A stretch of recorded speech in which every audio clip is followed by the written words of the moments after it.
Pada awal abad ke-20, dunia berdiri di ambang perubahan besar. Di tengah kekaisaran yang luas, rakyat hidup dalam tekanan, kesenjangan, dan ketidakpastian. Dari situasi itulah muncul seorang pemikir yang kelak mengguncang tatanan dunia, Vladimir Lenin. Namanya sering dikaitkan dengan revolusi. Namun, kisah hidupnya jauh lebih kompleks daripada sekedar pergolakan politik. Ia bukan hanya seorang pemimpin, tetapi juga simbol perubahan, ide, dan tekad yang mengubah arah sejarah manusia. Bagaimana seorang anak muda dari keluarga sederhana di Rusia bisa menantang kekuasaan terbesar di masanya? Bagaimana gagasan yang lahir dari penderitaan berubah menjadi gerakan yang menumbangkan kerajaan berusia ratusan tahun? Inilah perjalanan Vladimir Lenin dari masa muda yang penuh idealisme menuju takdir yang menjadikannya salah satu tokoh paling berpengaruh dan paling kontroversial dalam sejarah modern.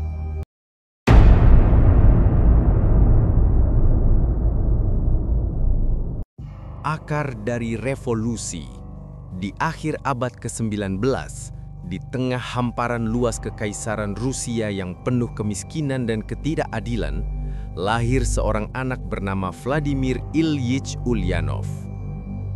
Tak ada yang menduga, bayi kecil dari kota Simbirsk ini kelak akan menyalakan api revolusi yang mengguncang dunia.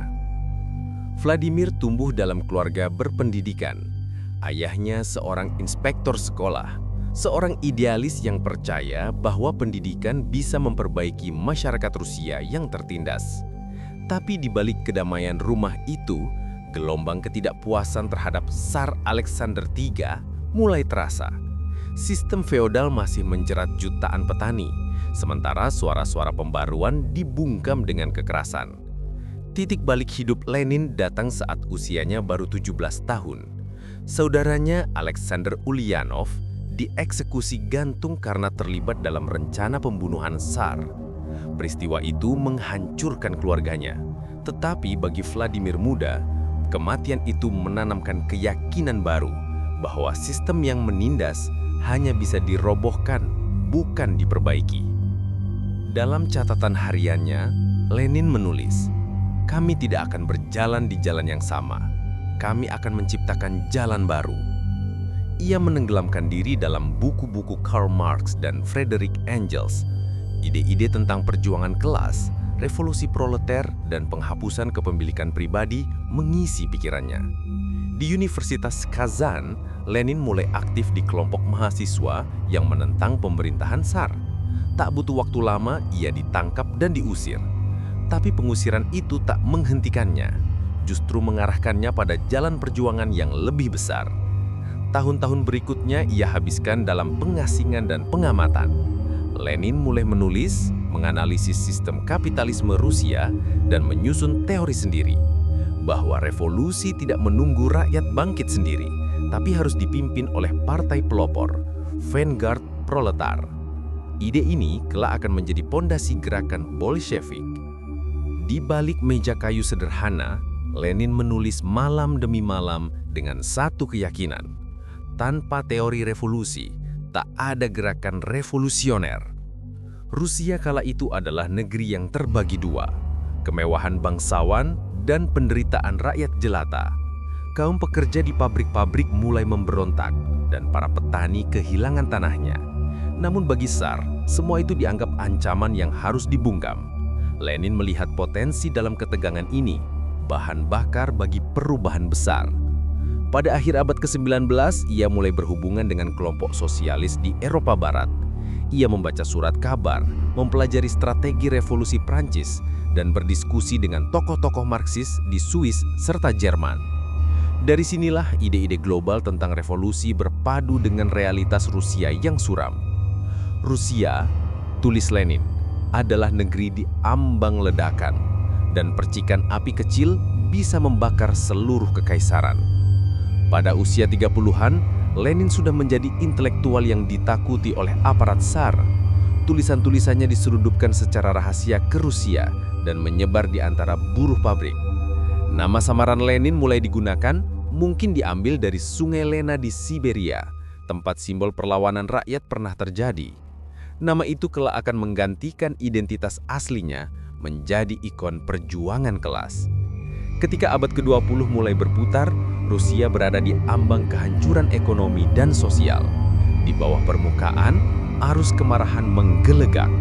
Lenin tahu waktunya belum tiba, tapi sejarah sedang menyiapkan panggung besar baginya. Dari luka masa muda dan kata-kata dalam buku-buku tua, lahirlah tekad yang tak tergoyahkan. Vladimir Lenin, sang pelajar yang terusir, kini bersiap menulis bab baru dalam sejarah manusia. Bab yang akan dimulai dengan satu kata, revolusi. Pembuangan dan kelahiran revolusi Bolshevik. Untuk membangun revolusi, kita butuh organisasi, bukan hanya kemarahan. Vladimir Lenin. Setelah diusir dari Universitas Kazan, Lenin menjalani pengasingan di Siberia. Di tempat terpencil dan bersalju itu, ia tak berhenti menulis dan berpikir. Ia mempelajari kondisi petani Rusia, buruh pabrik, dan sistem ekonomi Tsar. Di sanalah ide dasarnya terbentuk. Perubahan harus dipimpin oleh partai yang terorganisir dengan disiplin tinggi. Tahun 1900, setelah masa pengasingannya selesai, Lenin pergi ke Eropa Barat. Ia bertemu para pemimpin sosialis Rusia di luar negeri. Di Swiss, ia mendirikan surat kabar Iskra, artinya percikan api. Melalui Iskra, Lenin menyebarkan gagasan revolusi ke seluruh Rusia. Surat kabar itu diselundupkan ke dalam negeri menggunakan jalur rahasia. Di setiap pabrik dan asrama buruh, selebaran Iskra menjadi bacaan berbahaya. Lenin menulis dengan jelas dan tegas, Tsarisme harus dihancurkan. Hanya proletar yang bisa memimpin masa depan Rusia. Namun, di dalam gerakan sosialis sendiri, terjadi perpecahan. Pada tahun 1903, dalam Kongres Partai Buruh Sosial Demokrat Rusia, Lenin berselisih dengan Julius Martov. Martov percaya partai harus terbuka bagi semua simpatisan. Lenin menolak. Baginya, partai harus terdiri dari revolusioner profesional yang sepenuhnya berdedikasi. Dari perdebatan itu, lahir dua faksi, Bolshevik, kelompok Lenin, dan Menshevik, kelompok Martov. Lenin menulis, lebih baik kami memiliki sedikit orang, tetapi mereka disiplin, daripada banyak tapi lemah. Sementara itu Rusia berguncang. Tahun 1905, kekalahan Rusia dalam perang melawan Jepang memicu demonstrasi besar-besaran. Di hari Minggu berdarah, ribuan pekerja berbaris damai menuju istana musim dingin untuk meminta reformasi. Pasukan Tsar menembaki mereka, ratusan tewas. Lenin melihat peristiwa itu sebagai bukti. Tsar tak akan pernah menyerahkan kekuasaan tanpa paksaan. Ia menyerukan pembentukan Soviet, Dewan Pekerja, sebagai bentuk kekuasaan alternatif. Revolusi 1905 gagal. Pemerintah Tsar bertahan dengan kekuatan militer. Banyak rekan Lenin ditangkap atau dibunuh. Lenin kembali ke pengasingan. Tapi kali ini ia tak lagi hanya menulis teori.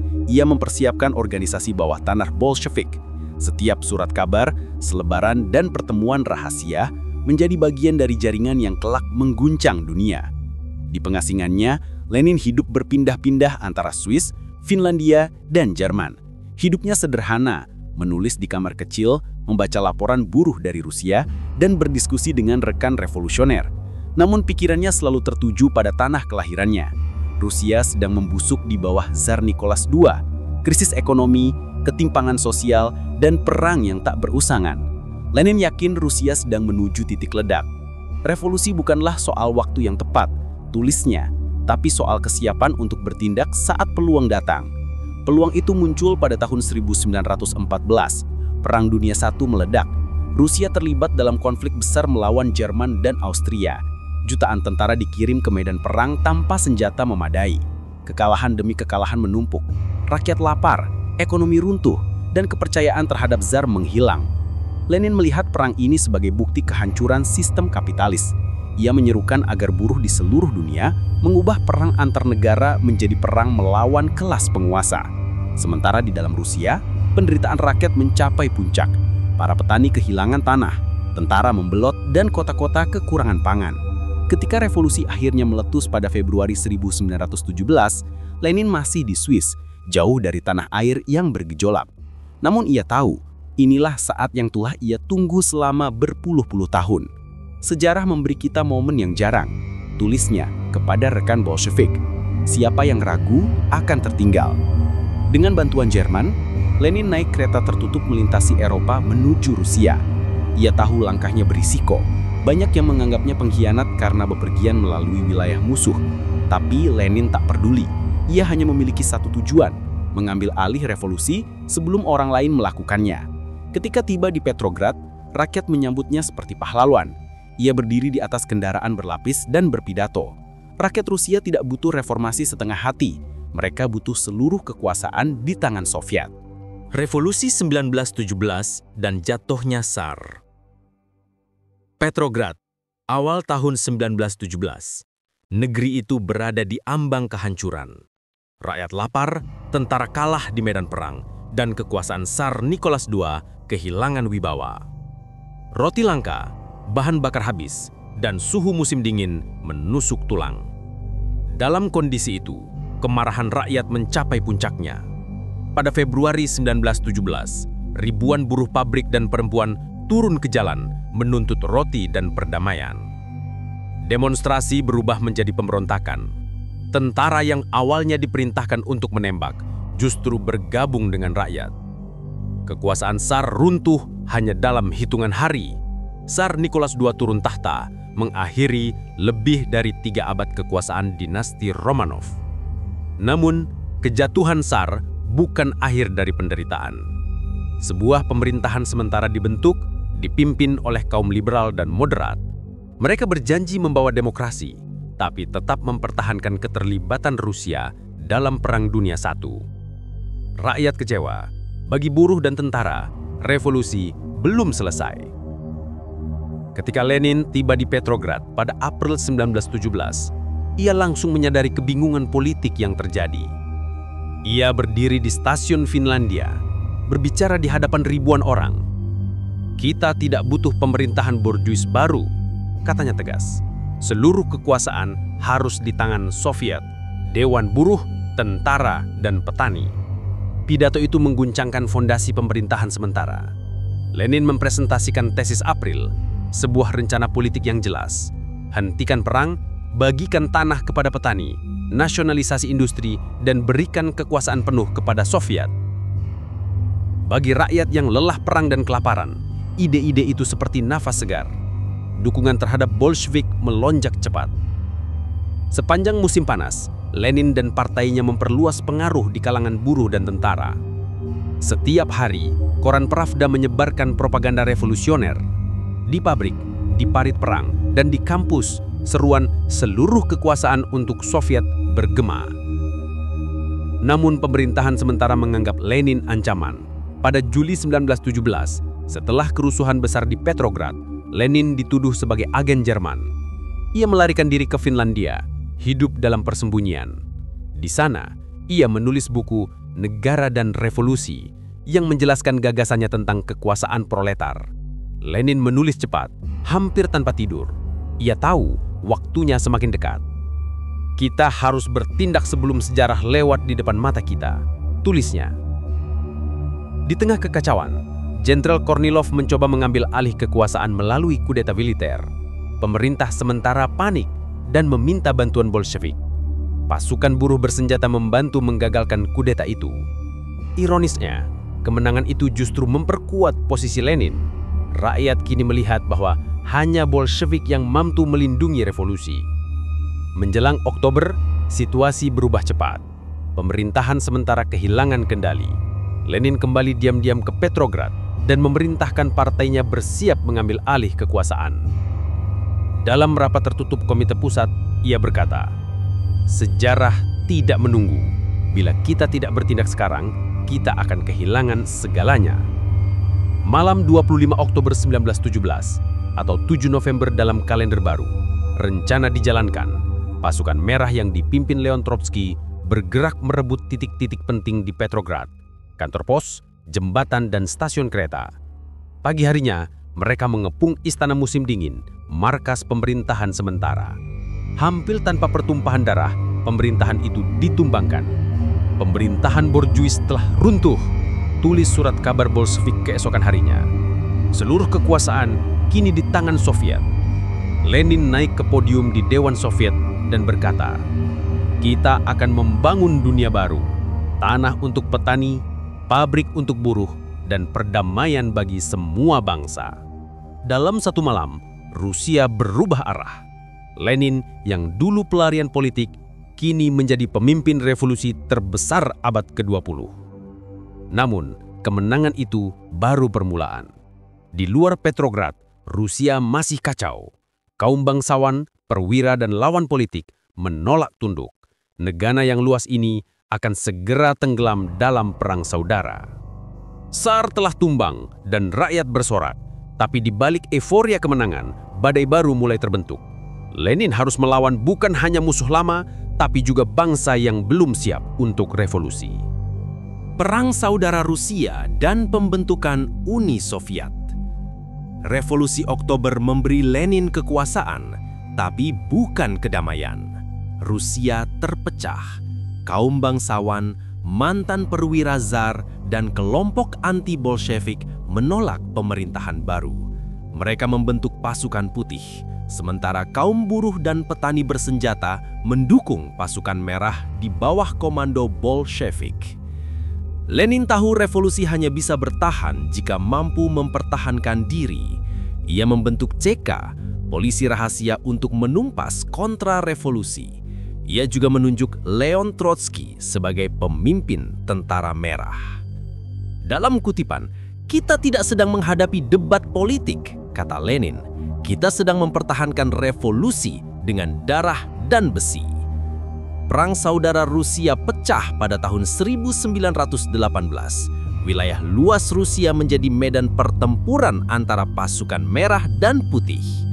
Negara asing seperti Inggris, Perancis, dan Amerika turut campur mendukung pihak anti-Bolshevik agar Rusia tidak jatuh ke tangan komunis. Lenin melihat ini sebagai bukti bahwa kekuatan kapitalis dunia ingin menghancurkan revolusi sejak awal. Sementara itu, Lenin membuat keputusan ekstrim, menandatangani perjanjian Brest-Litovsk dengan Jerman untuk mengakhiri Perang Dunia I. Rusia kehilangan wilayah besar, tapi Lenin yakin perdamaian diperlukan agar fokus pada perang internal. Dalam kutipan Lenin, "Kita butuh waktu untuk bernafas. Revolusi harus diselamatkan meski dengan pengorbanan pahit." Di tengah perang, ekonomi Rusia runtuh. Transportasi berhenti, kelaparan meluas, dan produksi industri turun drastis. Untuk bertahan, Lenin menerapkan komunisme perang, nasionalisasi penuh, pengendalian pangan, dan wajib kerja bagi semua warga. Langkah ini keras tapi dianggap perlu. Ribuan orang meninggal karena kelaparan dan kekerasan.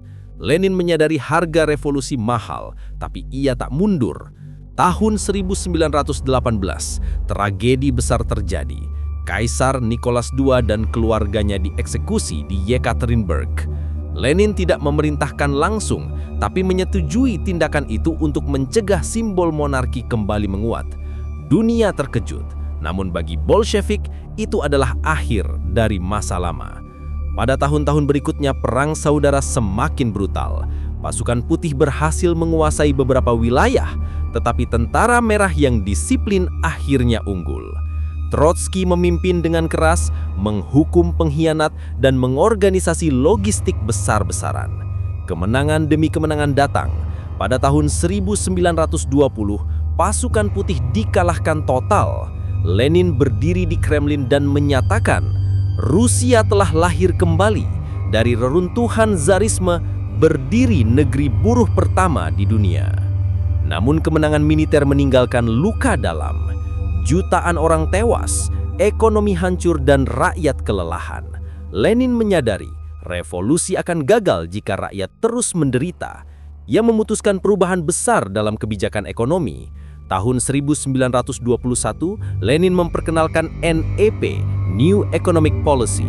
Ia melonggarkan kontrol ekonomi, mengizinkan perdagangan kecil, dan memberi kebebasan kepada petani untuk menjual hasil panen. Langkah ini membuat ekonomi mulai pulih. Lenin menjelaskan, kita mundur selangkah untuk melangkah 2 langkah ke depan. Dengan stabilitas yang mulai terbentuk, Lenin memfokuskan diri pada pembangunan negara baru, Uni Republik Sosialis Soviet, Uni Soviet. Pada Desember 1922, Uni Soviet resmi berdiri, menyatukan Rusia, Ukraina, Belarus, dan Kaukasus dalam satu federasi sosialis. Untuk pertama kalinya dalam sejarah modern, negara berlandaskan ideologi komunis berdiri secara resmi. Lenin menulis konstitusi, membangun sistem pemerintahan berbasis partai tunggal, dan merancang struktur ekonomi negara. Namun di balik itu semua, muncul masalah baru, perebutan kekuasaan di dalam partai sendiri. Tokoh-tokoh seperti Joseph Stalin, Leon Trotsky, dan Grigori Zinoviev mulai bersaing di lingkaran dalam kekuasaan. Lenin menyadari bahaya itu. Dalam surat terakhirnya kepada partai yang dikenal sebagai Testamen Lenin, ia memperingatkan bahwa Stalin terlalu kasar dan berpotensi menyalahgunakan kekuasaan. Dalam kutipan, "Saya sarankan agar tolong dipertimbangkan cara mengganti Stalin dari jabatannya sebagai sekretaris jenderal." Namun, surat itu tidak pernah dijalankan secara resmi. Kesehatan Lenin mulai menurun dan perbitan kekuasaan tak terhindarkan. Revolusi telah menang, tapi damai tidak pernah datang. Lenin telah menciptakan negara baru, namun bayangan konflik baru sudah menenggu. Tubuhnya mulai rapuh, tetapi ideologinya terus membakar Rusia. Tahun-tahun terakhir Lenin dan warisannya. Tahun 1922, tubuh Lenin mulai melemah. Stres, beban kerja, dan luka lama akibat percobaan pembunuhan membuat kesehatannya menurun drastis. Ia menderita serangkaian stroke yang melumpuhkan sebagian tubuhnya. Namun, dari tempat tidurnya di Gorki, Lenin masih memantau jalannya pemerintahan yang ia dirikan. Revolusi telah berhasil, tapi Rusia belum tenang. Negara baru masih berjuang mengatur ekonomi, membangun birokrasi, dan mengendalikan partai yang mulai dipenuhi ambisi pribadi. Lenin menyadari bahwa bahaya terbesar kini bukan dari luar, melainkan dari dalam. Ia melihat bagaimana Joseph Stalin mengumpulkan kekuasaan sebagai sekretaris jenderal partai. Stalin mengontrol kader, informasi, dan penempatan jabatan. Lenin khawatir partai yang ia bangun akan berubah menjadi alat tirani baru. Kekuatan besar yang terpusat di satu tangan, tulis Lenin, dapat menghancurkan seluruh fondasi revolusi. Dalam Testamen Lenin, ia memperingatkan bahwa Stalin tidak layak memegang kekuasaan sebesar itu. Ia juga menegur Trotsky dan pemimpin lain agar berhenti bersaing demi jabatan. Namun suaranya semakin lemah dan para pengikutnya mulai bertindak tanpa menunggu arahannya. Lenin masih berusaha memperbaiki sistem ekonomi melalui NEP. Ia percaya kebijakan ini hanya sementara hingga rakyat siap menghadapi sosialisme penuh. Ia menolak ide industrialisasi paksa dan menegaskan bahwa sosialisme harus tumbuh dari pendidikan dan kesadaran, bukan paksaan. Pada tahun 1923, penyakitnya semakin parah. Ia tidak bisa berbicara jelas, hanya menulis beberapa catatan singkat. Di salah satu catatan terakhirnya, ia menulis, "Kita telah memulai sesuatu yang lebih besar dari hidup kita sendiri. Sejarah akan menilai apakah kita benar." Tanggal 21 Januari 1924, Vladimir Ilyich Lenin meninggal dunia di usia 53 tahun. Kabar kematiannya mengguncangkan Uni Soviet. Rakyat menangis di jalanan, pabrik berhenti bekerja, dan jutaan orang berbaris untuk memberi penghormatan terakhir. Jenazahnya dibalsam dan disemayamkan di Mausoleum Lenin di Lapangan Merah, Moskow, tempat yang hingga kini menjadi simbol revolusi. Setelah kematiannya, perebutan kekuasaan di dalam partai memanas.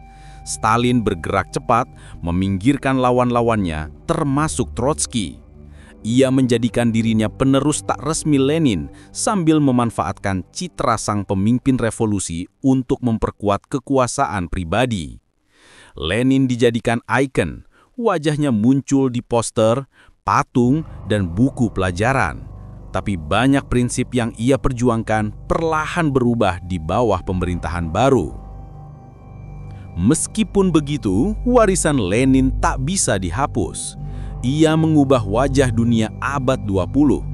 Dari ide dan tindakannya lahir sistem politik baru, komunisme negara, yang kemudian menyebar ke Eropa Timur, Asia, dan Amerika Latin. Dunia terbelah menjadi dua ideologi besar, kapitalisme dan komunisme, dan persaingan itu bertahan selama puluhan tahun. Lenin bukan sekedar pemimpin Rusia, tulis sejarawan Inggris E.H. Carr. Ia adalah simbol dari keyakinan bahwa dunia bisa dibentuk ulang melalui kehendak manusia. Namun sejarah juga mencatat sisi gelapnya. Di bawah revolusi yang ia pimpin, ribuan orang dieksekusi atas nama perjuangan kelas. Kebebasan individu dikorbankan demi stabilitas negara. Lenin percaya semua itu sementara, tapi dalam praktiknya, sistem yang ia bangun membuka jalan bagi kediktatoran berikutnya. Lenin tetap menjadi sosok yang diperdebatkan. Bagi sebagian orang, pahlawan rakyat yang menggulingkan tirani. Bagi yang lain, arsitek sistem totaliter. Namun tak bisa disangkal, gagasannya mengubah arah sejarah dunia. Lenin telah pergi, tapi ide revolusinya terus hidup. Di poster, di buku, dan di hati mereka yang percaya pada keadilan sosial. Ia menyalakan api yang tak pernah padam, api yang membakar dunia lama agar dunia baru bisa lahir.